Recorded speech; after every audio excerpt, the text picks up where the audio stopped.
ऐसे नहीं घुसने देंगे बिहार में। केंद्र सरकार को नियम बनाना चाहिए। पूरे देश में लॉकडाउन है, हम लॉकडाउन का पालन भी कर रहे हैं। ऐसे में यदि केंद्र सरकार कोई नियम नहीं बनाती है तो हम बिहार में, चाहे प्रवासी लोग हों, बिहार के नागरिक हों जो अन्य प्रदेशों में मजदूरी करते हैं, श्रमिक के रूप में काम करते हैं, या फिर कोटा सहित अन्य राज्यों में बिहार के पढ़ाई करने वाले छात्र, हम उन्हें बिहार में नहीं आने देंगे। ऐसा कहना है बिहार के मुख्यमंत्री नीतीश कुमार का। उन्होंने सीधे सीधे प्रधानमंत्री जी की कॉन्फ्रेंसिंग वाली बैठक में भी कहा कि एक ठोस नियम बनाए जाने चाहिए। उन्होंने अलग से भी वार्ता करके इस प्रकार की बात कहा है। उनका यह कहना है कि हम लॉकडाउन का पालन नियमानुसार जैसा केंद्र ने कहा है वैसा हम कर रहे हैं। बगैर किसी सुरक्षा के, स्वास्थ्य नियमों की अनदेखी करके यदि अनेकानेक राज्य बिहार के प्रवासी लोगों को भेजते हैं हमारी सीमा तक, तो हम उन्हें कैसे ले सकते हैं। उन्होंने सीधे सीधे कुछ राज्यों पर निशाना भी साधा परोक्ष रूप में, और वह निशाने पर थे सीएम योगी। जैसा कि आप इस बात से भिज्ञ हैं कि मुख्यमंत्री योगी आदित्यनाथ ने जो पूरे देश स्तर पर लॉकडाउन के नियम हैं उनकी एक तरह से अनदेखी करते हुए कोटा से 30,000 छात्रों को बुलाया, हरियाणा से भी कुछ लोगों को बुलाया और सर्वप्रथम दिल्ली से भी बुलाया। यद्यपि उत्तर प्रदेश में स्थिति अच्छी नहीं है, कई स्थानों पर हॉट स्पॉट हैं और कई जनपद बेहद संवेदनशील हैं। केंद्र ने ऐसा कुछ नहीं कहा था कि परिवहन, केंद्र सरकार ने तो सीधे सीधे कहा था कि सभी पर लागू होंगे और यातायात जो जहां है वहीं रहें, ऐसा प्रधानमंत्री जी ने कहा है। यह भी कहा कि जान है तो जहान है। एक तरफ से गृह मंत्रालय की जो एडवाइजरी थी उसे भी सीएम योगी ने नहीं माना। जैसे विभिन्न उद्योगों को जो खोलने की बात थी, विभिन्न जो श्रमिक नियम थे उनमें ढील देने की बात थी, अभी तक योगी आदित्यनाथ ने नहीं माना। तो निशाना था नीतीश कुमार का सीएम योगी पर परोक्ष रूप से। दूसरी तरफ अब सीएम योगी ने कहा है कि जो प्रयागराज में लगभग 10,000 बच्चे हैं जो तैयारी करने गए थे, कोचिंग कर रहे थे, उन्हें भी हम मंगाएंगे। इसके लिए 300 बसें लगाई गई हैं और उन बसों से उन बच्चों को थर्मल स्क्रीनिंग करा करके उनके गृह स्थान पर भेजा जाएगा। उनमें छात्र छात्राओं को अलग अलग बैठने की व्यवस्था की जाएगी।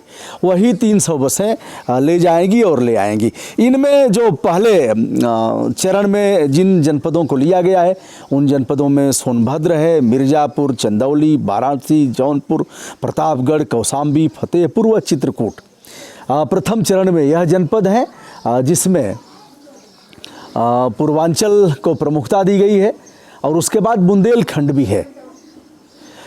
यही बसें फिर दोबारा जाएंगी और अन्य जनपदों के बच्चों को ले जाएंगी।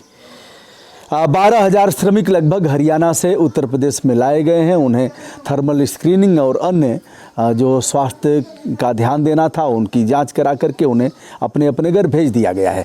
इधर उत्तर प्रदेश में क्वारंटाइन के सेंटर बनाए जा रहे हैं और उनमें वहीं फिर किचन के भी सामुदायिक भोजनालय की व्यवस्था होगी, कहीं अधिक और दूर न जाना पड़े।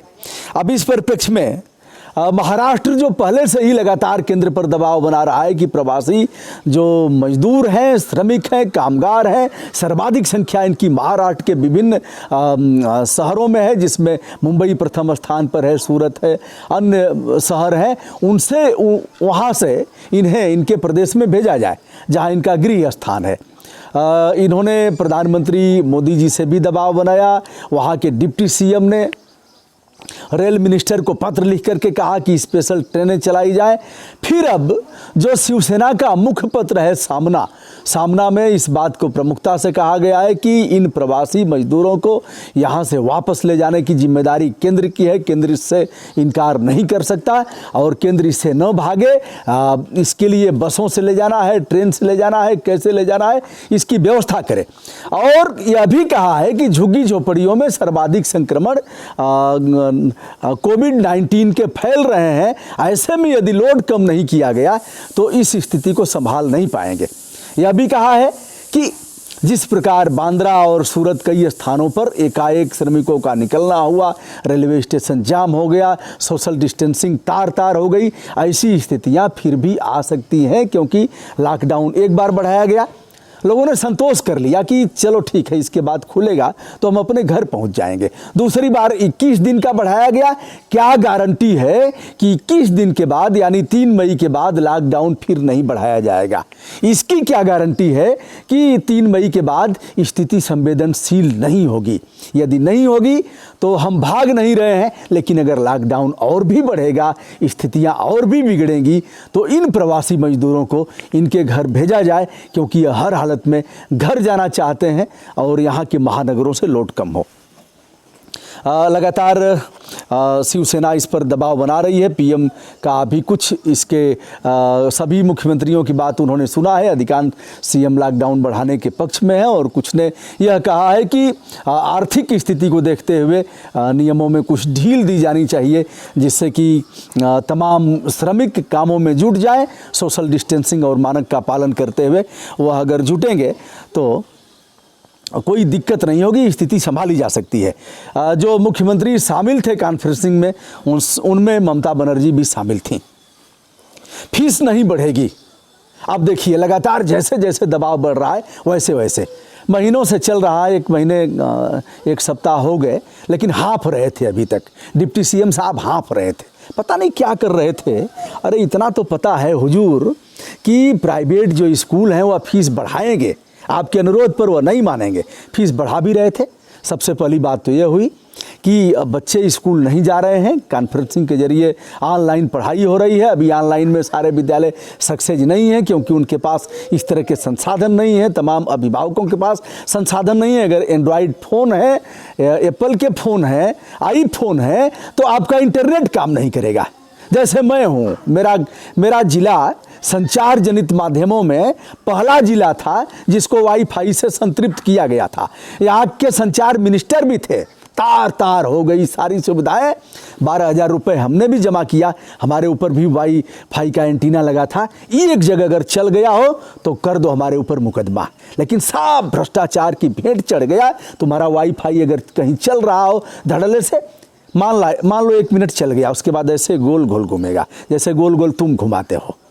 अब तक डिप्टी सीएम साहब सो रहे थे। अनुरोध किया इनकी प्रमुख सचिव जो IAS अफसर है आराधना शुक्ला ने, लेकिन नहीं माना। उसके बाद कड़ाई से कहा गया 3 महीने की फीस जमा कर लिया है अनेकानेक विद्यालयों ने। हुजूर सो रहे थे, जान रहे थे कि हमारे एक अनुरोध पर लोग मान जाएंगे। कोई माना नहीं। उसी तरह से जैसे आपने कहा कि 1 महीने का किराया नहीं लेंगे, बता दो, जो कहोगे हार जाऊंगा। लखनऊ में 10 ऐसे मामले दिखा दो, 10 बनारस में दिखा दो, 10 इलाहाबाद में दिखा दो और 10 दिखा दो गोरखपुर में। मकान मालिक आपके कहने में है क्या? मकान मालिक नहीं मानेगा। किराया लिया। छात्रों के फोन आ रहे हैं लगातार, वह कह रहे हैं साहब हमसे कह दिया गया किराया दो, नहीं तो यह सब सामान छोड़ करके रूम खाली करो। दोस्तों, यह रही बात। मैंने इस बारे में आपको बताया। तो इस तरह से किराया लिया उन लोगों ने, लगातार ले भी रहे हैं। कंपनी मालिकों ने नहीं माना और उन लोगों ने पैसे नहीं भेजे। इसके साथ ही अब मैं चलूँगा जो चीन के तरफ से भेजे गए थे जांच किट, चीनी रैपिड टेस्टिंग किट। यह कई प्रदेशों ने कहा कि यह काम नहीं कर रहे हैं। केंद्र सरकार ने उन्हें मंगा करके प्रदेशों को भेज दिया। भेजने के बाद प्रदेशों ने कहा कि यह ठीक से काम नहीं कर रहे हैं। उसके बाद कुंभकर्ण की नींद टूटती है। फिर कहा जाता है कि चलिए अब हम जांच कराएंगे। जांच कराने के बाद क्या होता है कि वह खराब पाए जाते हैं। ऐसे में अब उन्हें वापस किया जाएगा।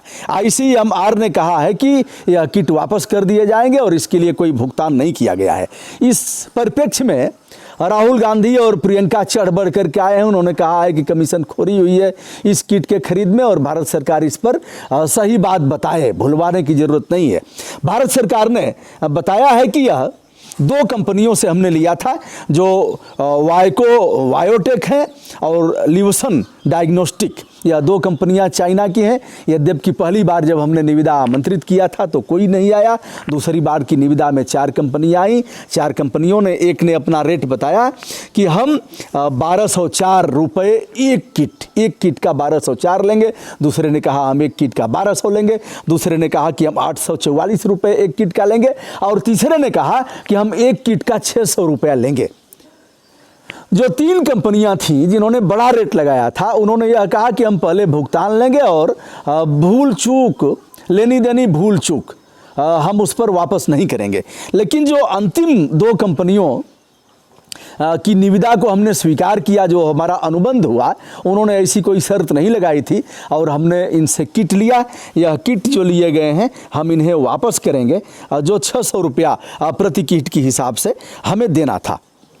तो यह रही बात अंतर्राष्ट्रीय मामलों की। दोस्तों, मैं हूं ब्रजभूषण दुबे, यूट्यूब चैनल ब्रजभूषण मार्कंडेय से आपसे अनुरोध करना चाहूँगा कि सोशल डिस्टेंसिंग का पालन करना है, नियमों का पालन करना है और भारत सरकार से कहना चाहूँगा, जिस तरह की अनदेखी की गई है स्वास्थ्य मामलों में, इस प्रकार की अनदेखी न की जाए। न्यूयॉर्क और अमेरिका में हर 7वां भारतीय डॉक्टर आज वहाँ की स्थिति को संभाल रहा है। आप इस बात से अवगत हैं कि सर्वाधिक खराब स्थिति अमेरिका में है, न्यूयॉर्क में, और हर 7वां भारतीय डॉक्टर, आपने अगर उसे पढ़ाया होता, आपने अगर फीस कम किया होता, तो वो आज भारत में सेवाएं देते। यह भी कहने की जरूरत है। हम अगर चुपचाप यह कहते हुए कि हमने इन्हें भगवान मान लिया है और ईश्वर के दूसरे प्रतिबिंब हैं प्रधानमंत्री जी और मुख्यमंत्री जी, हम कुछ नहीं बोलेंगे, यकीन मानो दोस्तों, देश का कल्याण नहीं होगा। यदि हर 7वां भारतीय नागरिक, भारतीय डॉक्टर न्यूयॉर्क में सेवाएं दे रहा है, तो आज अगर 1 करोड़ रुपया में मेडिकल अफसर बनाओगे, कोई नियम नहीं है। प्राइवेट जो विद्यालय हैं, जो मेडिकल कॉलेज हैं, आपके कहने में नहीं है। ऐसी परिस्थिति में पुनर्मूल्यांकन करते हुए जो नाजायज खर्च है उन्हें रोकना पड़ेगा और स्वास्थ्य सेवाओं पर ध्यान देना पड़ेगा। जैसे कि हमने पहले भी बताया था, बहुत खराब स्थिति है, जांच किट का अभाव है, वेंटिलेटर का अभाव है, अस्पतालों का अभाव। मेरा जिला है, मेरे जिले में 1 सर्जन नहीं है। शर्म लगती हो तो यहाँ के जो भी विधायक हैं, सभी दल के विधायकों को फिर से कहना चाहूंगा, किसी गंदे नाले में डूब करके मर जाएं। 1 सर्जन नहीं। हाइड्रोसील का ऑपरेशन भी कराना होगा तो वाराणसी रेफर होगा। कब शर्म आएगी? नाम लेकर के कहता हूं, केंद्रीय मंत्री, पूर्व केंद्रीय मंत्री मनोज सिन्हा और वर्तमान में यहाँ के सांसद अफजाल अंसारी, डूब मरना चाहिए। 1 सर्जन नहीं है। कौन से जनप्रतिनिधि बने हो? और सीएम साहब भी आए, इन्हें भी शर्म नहीं आई। हम लोगों ने लोकतांत्रिक तरीके से आवाज उठाया था, सीएम साहब शर्म हो तो गाजीपुर जिला आपको सर्वाधिक एमएलए दिया है, आप भी कई बार आए हो। जब भी आए हो, 1 सर्जन आजमगढ़ से आया है और 1 सर्जन वाराणसी से आया है। शर्म कब आएगी? किसी न किसी को तो ललकारना पड़ेगा। हम मजदूर नहीं है आपके, हम जिंदा कौमें हैं। हम एक अच्छे देश के, भारत जैसे जनतांत्रिक देश के एक जागरूक नागरिक हैं, चमचागिरी नहीं कर सकते। नमस्कार दोस्तों, मैं हूं ब्रजभूषण दुबे और आशा करता हूं कि आप भी इस प्रकार की आवाज उठाएंगे, जनतांत्रिक मूल्यों के दायरे में रहकर के आवाज उठाएंगे और देश के कल्याण के लिए हम वो सब कुछ करेंगे जिसकी इजाजत कानून देता है। विनम्रता के साथ हमारा नमस्कार स्वीकार करिए।